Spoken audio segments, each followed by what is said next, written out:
મજામાં અટાણે અટાણે ઓલો જા શું કરસ આ શું ખાઈ છે હવે તમે ખાધું હોય તો કોમેન્ટ કરી દેજો લાઈક તો કરું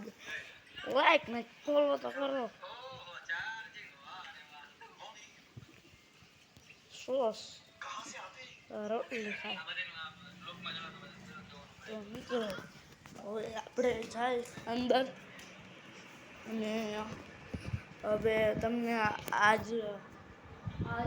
કંઈક મજા આવે ને તો લાઈક તો કરજો અને હે ને પંખા ચાલુ હોય ને તો ગરમી થાય કારણ એનું કહું ને તો કારણ ગરમી થઈ